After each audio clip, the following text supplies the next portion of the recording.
تاریخ نے لکھا امام علی علیہ السلام ہر رات ہاتھوں کو اٹھا کے اللہ کی دربار میں دعا کرتے تھے کہ اے اللہ مجھے ایسا بیٹا عطا کر جو کربلا میں میرے غریب حسین کی مدد کرے۔ اللہ نے غازی عباس علمدار کا ظہور کیا۔ امام علی علیہ السلام اور بی بی ام البنین بار بار جناب عباس سے یہ کہتے تھے، عباس حسین رسول اللہ کا بیٹا ہے اور عباس تو اس علی کا بیٹا ہے، کبھی بھی اپنے آپ کو حسین کا بھائی نہ سمجھنا، ایک غلام کی طرح ہمیشہ حسین کی خدمت کرتے رہنا، جو حسین کہے عباس وہ کرتے رہنا۔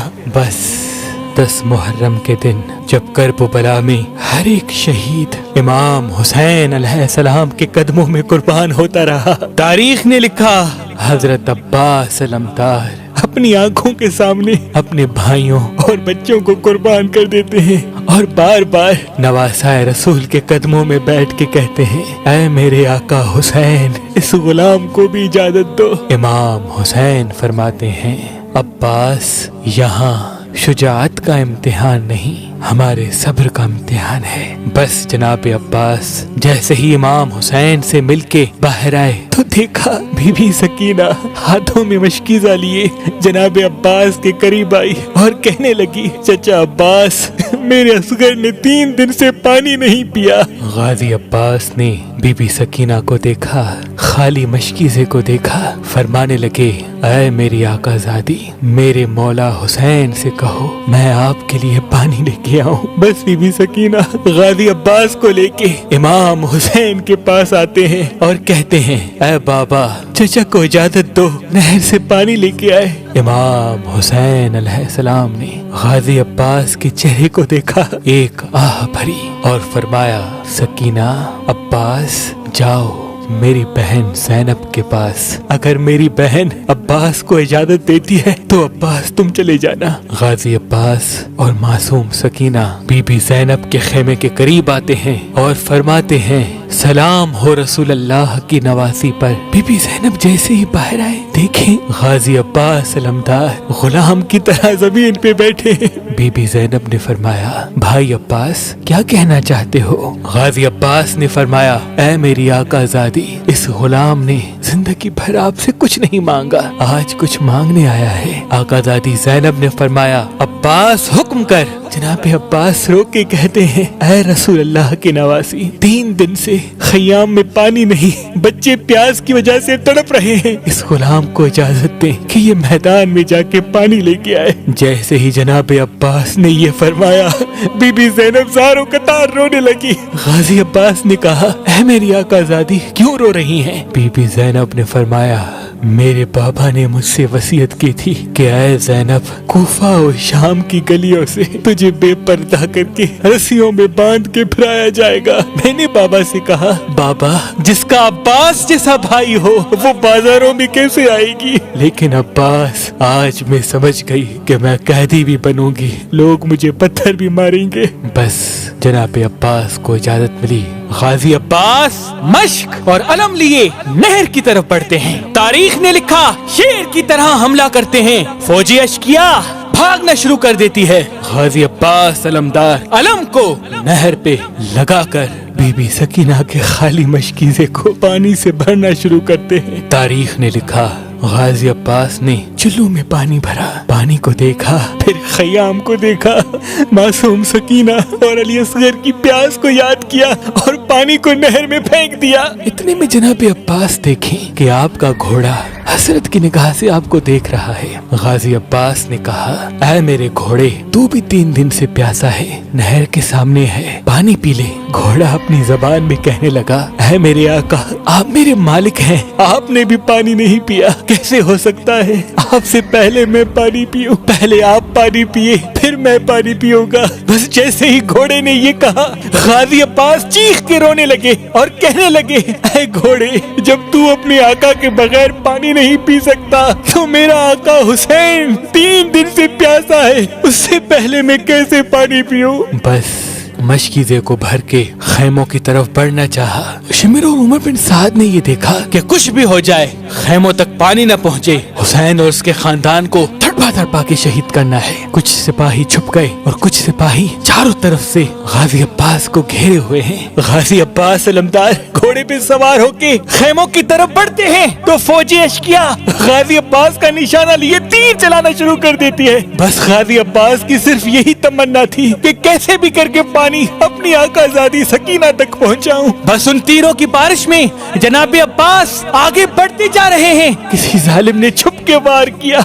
जनाब गाजी अब्बास का एक बाजू कलम हो गया। मौला अब्बास ने अलम और मश्क को दूसरे हाथ में थामा और खेमों की तरफ बढ़ रहे हैं। किसी जालिम ने छुप के वार किया और जनाब गाजी अब्बास का दूसरा बाजू भी कलम हो गया। बस जनाब अब्बास मश्क को अपने मुंह में संभाल के खेमों की तरफ बढ़ रहे हैं। हजारों तीरों की बारिश जनाब गाजी अब्बास के जिस्म पे हो रही है। तारीख ने लिखा गाजी अब्बास के चेहरे पे जिस्म पे तीर लगना शुरू हो गए। एक तीर जनाब अब्बास की आंख में लगा।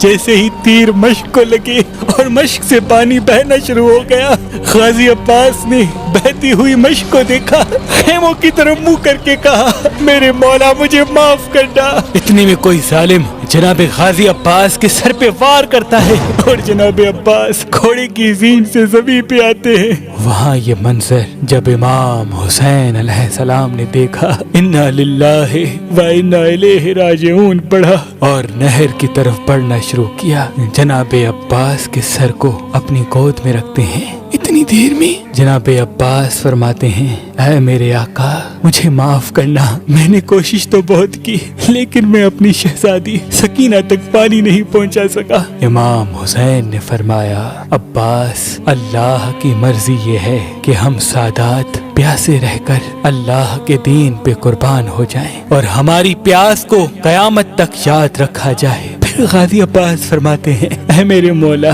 इस आपके गुलाम ने आपसे कुछ नहीं मांगा, आज कुछ मांगना चाहता है। इमाम हुसैन ने फरमाया, अब्बास मेरे भाई हुक्म कर। जनाब गाजी अब्बास ने फरमाया, ऐ मेरे मौला मेरी माँ ने मुझे कहा था कि जब मैं पैदा हुआ तो सबसे पहले मैंने आपकी जियारत की थी, आज मैं इस जहान को छोड़ रहा हूँ। ऐ मेरे मौला मेरी ख्वाहिश है कि मैं आखिरी वक्त में आपकी जियारत करूँ, लेकिन मेरी एक आंख में तीर लगा है और दूसरी आंख में खून भरा है। ऐ मेरे मौला अगर जहमत न हो तो मेरी एक आंख से खून को साफ करे ताकि मैं आपकी जियारत करूं। अल्लाह गवाह है मैं आपको कभी तकलीफ न देता अगर इस गुलाम के बाजू सलामत होते।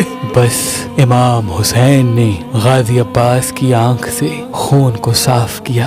गाजी अब्बास ने अपने आका हुसैन की जियारत की। फिर इमाम हुसैन ने फरमाया, अब्बास एक मेरी भी ख्वाहिश है, पूरी जिंदगी तो मुझे आका हुसैन मौला हुसैन कहता रहा। अब्बास आज मुझे भाई कह के बुला। जनाब अब्बास मदीने की तरफ मुंह करते हैं और चीख के रोते हैं और फरमाते हैं, ऐ मेरी माँ मुझे माफ करना कि ये गुलाम अपने आका को भाई कहने जा रहा है। बस जनाब अब्बास दारुल फना से दारुल बका की तरफ कूच करते हैं। फौज यजीद खुशी से झूमती जाती है और जब करबो बला में इमाम हुसैन शहादत का जाम पी चुके सरों को काट के नेज़ों पे सवार किया जा रहा था, सबके सर नेज़े पे सवार किए। जनाब गाजी अब्बास अलमदार का सर काटा, जैसे नेज़े पे सवार करे नेज़े से गिर जाए। फौज यजीद हैरान हो गई कि सारे सर नेज़े पे खड़े हैं, ये सर क्यों नहीं बुलंद होता। इमाम सज्जाद से पूछने लगे। इमाम सज्जाद गाजी अब्बास के सर के करीब आते हैं और फरमाते हैं, चाचा अब्बास ये जालिम पूछते हैं कि तुम्हारे चचा का सर नेज़े पे क्यों नहीं सवार होता। गाजी अब्बास के सर से आवाज आई, ऐ मेरे मौला सज्जाद मेरी आकाज़ादियाँ बेपर्दा खड़ी हैं, मैंने कभी रसूल अल्लाह की नवासियों को निगाह उठा के नहीं देखा, आज कैसे हो सकता है कि मेरा सर उनके सर से बुलंद हो। इतने में शिबिर कहता है, अब्बास के सर को घोड़े की जुल्फों से बांधो। बस जनाब अब्बास के सर मुबारक को घोड़े की जुल्फों से बांधा और रसूल अल्लाह की नवासियों को कैद करके शाम की तरफ लेके गए। सलाम हो गाजी अब्बास अलमदार की वफा पर, सलाम हो रसूल अल्लाह के खानदान के ہر فرد پر جو اسلام کے لیے ہر ظلم برداشت کرتے رہے۔ سلام ہو ان لوگوں پر جو حضرت غازی عباس علمدار کا علم آج بھی اپنے گھر میں لگاتے ہیں۔